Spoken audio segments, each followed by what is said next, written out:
While the Winchesters have died so many times in Supernatural that it's barely even shocking anymore, the first time one of the brothers was killed, our hearts just about stopped too.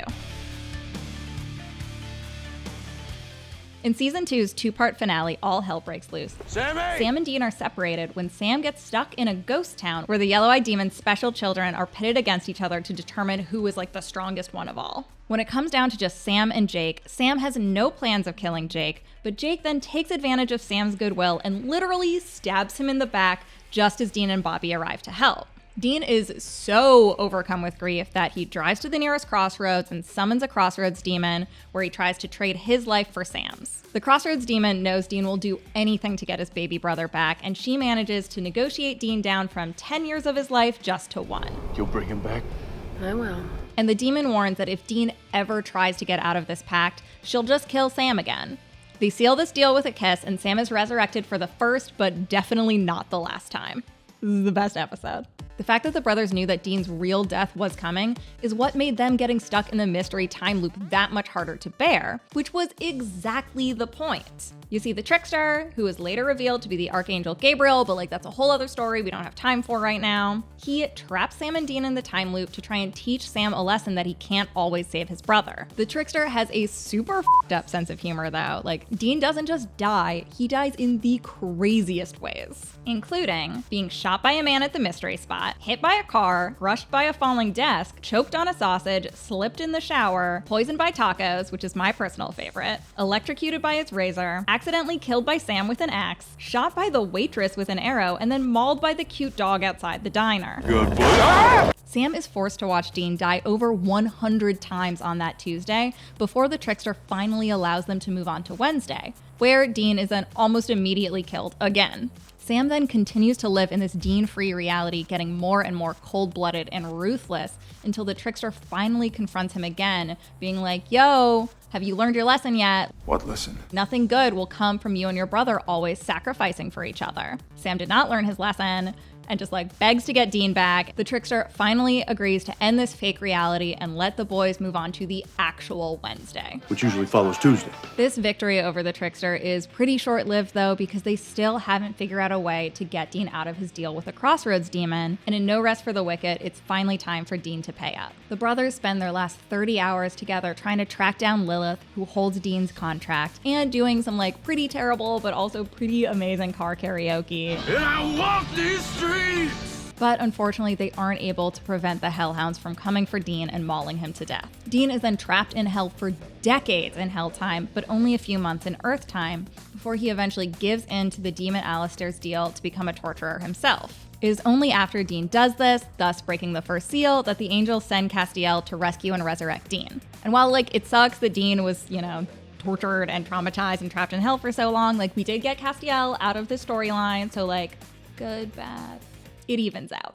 Sam was next to die in Wishful Thinking, the episode best remembered for the depressed talking teddy bear and the kid yelling, "Kill before time!" Sam and Dean are investigating a town where everyone's wishes are coming true due to a magical coin. But before they can reverse everyone's wishes, a woman wishes Sam dead to stop the Winchesters from making her boyfriend wish away their love, which he had wished for with the magic coin. She was not in her right mind, and I just don't want that woman being blamed for killing Sam when she was under a love spell that she never should have been in. The guy does do the right thing and removes the magic coin from the wishing fountain, and Sam is resurrected. Everyone's wishes are reversed. It's all good now. Sam makes it a full season until he's killed again and the song remains the same. And the brothers travel back in time to 1978 to stop Anna from killing their parents so that Sam will never be born. Sam gets stabbed by Anna in a fight. The Archangel Michael shows up and uses young John Winchester as his vessel, and he resurrects Sam, but only after telling Dean that Dean and Sam are destined to face off in a fatal showdown as Michael and Lucifer's vessels. It's like a real good news, bad news situation. Sam and Dean are then both killed in Dark Side of the Moon when some hunters show up and kill the brothers as a revenge for Sam starting the apocalypse. Much to their surprise, the brothers wake up in heaven and decide to track down God to ask for his help in stopping the apocalypse. But instead, they find Joshua, who passes on a message from God that can basically summed up, back off, leave me be, solve your own problems. This was devastating at the time, but now in the whole history of things Chuck has done to the Winchesters, it's who cares, small potatoes. Small potatoes? Is that a phrase? Totally dejected after this, Sam and Dean are sent back to Earth alive, but with little faith that they're actually going to be able to save the world.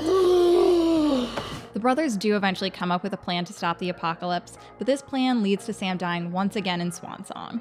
Sam agrees to be Lucifer's vessel, but only so that he can take control of the body with Lucifer in it and then throw them both into Lucifer's cage in hell. At first, Lucifer is too strong, but then Sam sees a little green army man in the Impala, and he's reminded of all the great memories he and Dean have shared, and he's able to take control of his body and not only throw himself and Lucifer in the cage, but he also grabs their brother Adam, who is being possessed by Michael, and drags him in there as well. Castiel is able to rescue Sam from the cage, but he forgets one very important thing: Sam's soul. The arrogance, the forgetfulness. This leads to one of the show's most lackluster season arcs, but one of the best shirtless pull-up scenes ever.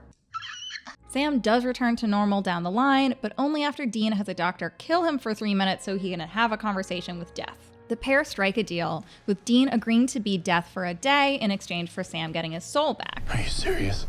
And even though Dean quits before the day is done, because he learned the lesson that you can't cheat Death, Death gives Sam his soul back and all of his traumatic memories of hell. It might feel a little itchy.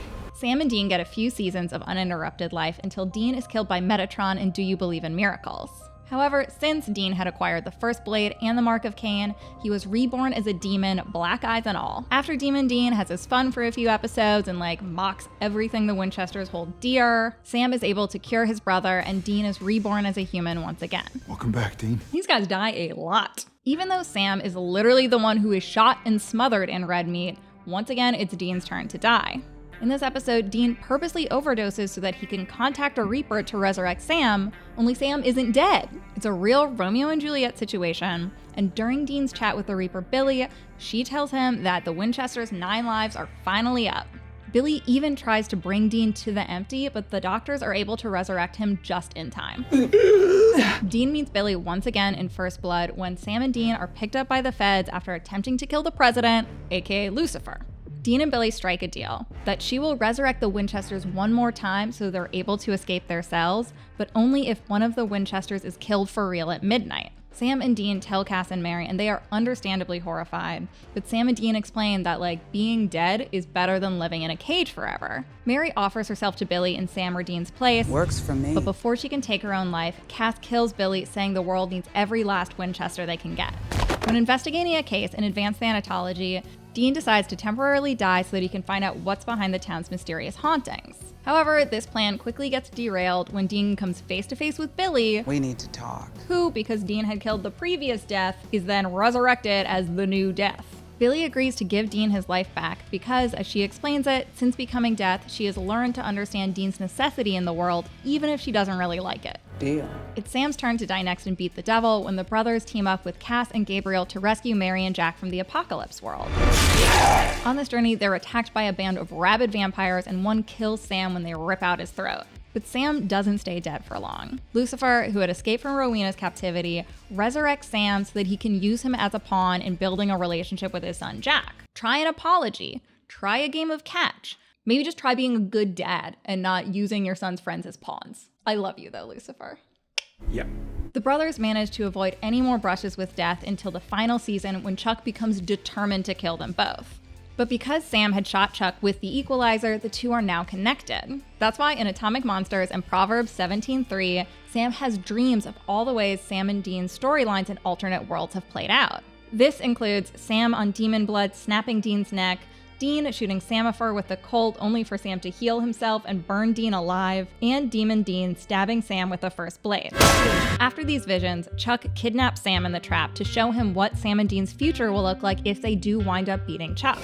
These flash forwards are super bleak, with monsters gaining power in the world and Dean losing all hope, but the real gut punch comes when we see that the future versions of Sam and Dean become vampires and get killed by Jody and Bobby, which is truly the darkest timeline. So horrifying.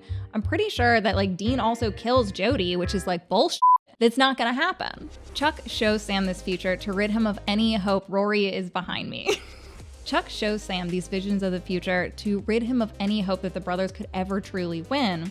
But while Chuck claims the Winchesters are destined to die, Billy claims that they're destined to be the messengers of God's destruction. It looks like we'll have to wait a while to see whether Chuck, Billy, or both prove to be correct. Either way, the Supernatural family should definitely brace for more deaths to come. Do you think Sam and Dean will survive the final season of Supernatural? Let us know in the comments below.